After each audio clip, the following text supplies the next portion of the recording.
নমস্কার বন্ধুরা, আমার কসমিক পাওয়ার অফ জেসাস চ্যানেলে আপনাদের সকলকে স্বাগত।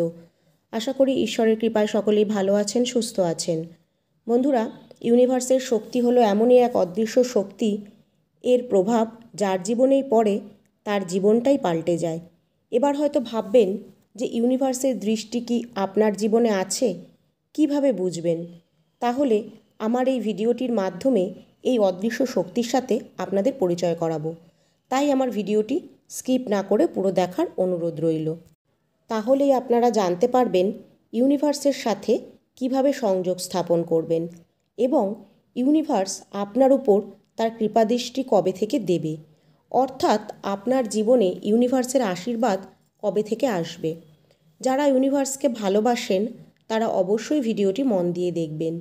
ইউনিভার্সের আশীর্বাদ পেতে গেলে কিছু জিনিস আপনাকে মেনে চলতে হবে। যেমন ইউনিভার্সের ওপর বিশ্বাস রাখতে হবে। কোনো খারাপ সময়ে যখন ইউনিভার্সের কাছে প্রার্থনা করে কিছু চাইবেন, সেটি একবারই বা একদিনই তাকে জানাবেন। তার পরদিন থেকে শুধু প্রেয়ার করে তাকে থ্যাঙ্কস জানাবেন, এমনভাবে যে কাজটির জন্য আপনি তার কাছে প্রার্থনা করেছেন সেটি আপনার সফল হয়ে গেছে। এটা ছিল প্রথম ধাপ। দ্বিতীয়ত, আপনি কারোর কাছ থেকে ইউনিভার্স সম্পর্কে শুনলেন আর শুনেই প্রেয়ার করা শুরু করে দিলেন, কিন্তু আপনার মনে হয়তো সেই বিশ্বাস বা ভক্তি নেই। হয়তো আপনি ভাবছেন, আদৌ ইউনিভার্সের অস্তিত্ব কি আছে? ইউনিভার্সের কাছে কিছু চাইলে সেটা কি পাওয়া সম্ভব? হ্যাঁ, সম্ভব বন্ধুরা। ওই যে বললাম, তার জন্য মনে গভীরভাবে বিশ্বাস ও শ্রদ্ধা রাখতে হবে। তৃতীয়ত, শুদ্ধ আত্মা বা শুদ্ধ মন।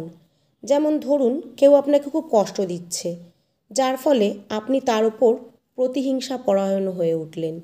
সাধারণত সহ্যের সীমা অতিক্রম করলে বা খুব কষ্ট পেলে আমরা অনেকেই এমন হয়ে উঠি।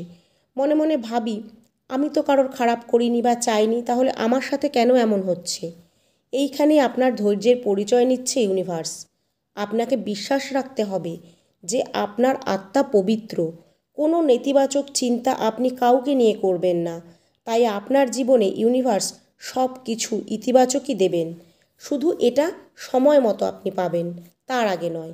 ধৈর্য শক্তি না থাকলে ইউনিভার্সের কৃপাদৃষ্টি আপনি পাবেন না। চতুর্থ হলো সততা।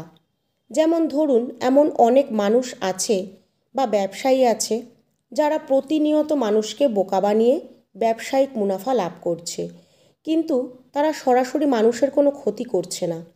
পরোক্ষভাবে এবার হয়তো ধরুন সেই ব্যক্তির বাড়িতে এমন কোনো মানুষ বা তিনি নিজে দিনের পর দিন অসুস্থ, তখন সেই ঈশ্বরকে দোষারোপ করবেন যে তিনি তো কারোর ক্ষতি করেননি, কিন্তু তার সাথে কেন এমনটা হচ্ছে? আসলে তিনি যে অসৎ পথে ইনকামটি করেছিলেন, তার অসুস্থ হওয়া, চিকিৎসার জন্য অতিরিক্ত ব্যয় হওয়া, এগুলি তিনি ইউনিভার্সের থেকে শাস্তিস্বরূপ তার কর্মফল প্রাপ্ত করছেন।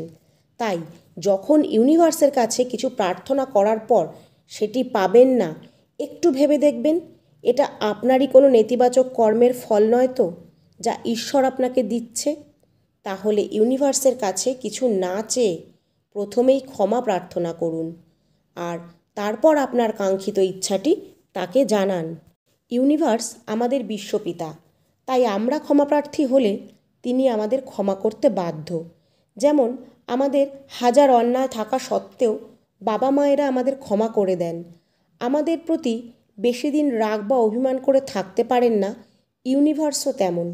ইউনিভার্সের শক্তি যে কতটা তা এখনও সম্পূর্ণ কেউ জানতে পারেনি, তবে বিশ্বব্রহ্মাণ্ডের শক্তির দ্বারা যে জীবন বদলানো যায় এটি হয়তো অনেকেই জানতে পেরেছেন। আর যারা এই বিশ্বব্রহ্মাণ্ডের গুরুত্বকে উপলব্ধি করেছেন তারা অবশ্যই নিজেদের জীবনে ইউনিভার্সের আশীর্বাদ প্রাপ্ত করেছেন আর নিজের কাঙ্ক্ষিত লক্ষ্যে পৌঁছাতে পেরেছেন। তাই বলবো, কর্ম না করে কখনো ফলের আশা করবেন না। আপনি সৎ কর্ম করে যান, ফল ইউনিভার্স আপনাকে এমনিই দেবে। আপনাদের হয়তো মনে হবে ব্রহ্মাণ্ডের বিদ্যমান ওই মহা ঐশ্বরিক শক্তিকে নিজের কাছে টেনে আনা আর তার থেকে আশীর্বাদ পাওয়া খুব কঠিন, কিন্তু সত্যিটা হলো তারা সবসময় তৈরি থাকে আমাদের আশীর্বাদ করার জন্য, আমাদের কাছে আসার জন্য।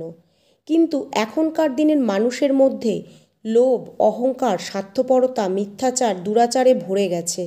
এই কারণে ঐশ্বরিক শক্তিগুলি মানুষের কাছে আসতে চাইলেও এই নেগেটিভ শক্তি দ্বারা আবদ্ধ মানুষগুলি তাদের কাছে পৌঁছাতে পারে না। কারণ নেগেটিভ জিনিস পজিটিভ শক্তিকে ছুঁতে পারে না। যাদের আত্মা অত্যন্ত শুদ্ধ, একমাত্র তারাই ইউনিভার্সের এই পজিটিভ শক্তিগুলিকে গ্রহণ করতে পারে। তাই বন্ধুরা, অনুরোধ করব আপনারাও নিজেদের জীবনকে পজিটিভিটিতে ভরিয়ে তুলুন ইউনিভার্সের আশীর্বাদ লাভ করতে।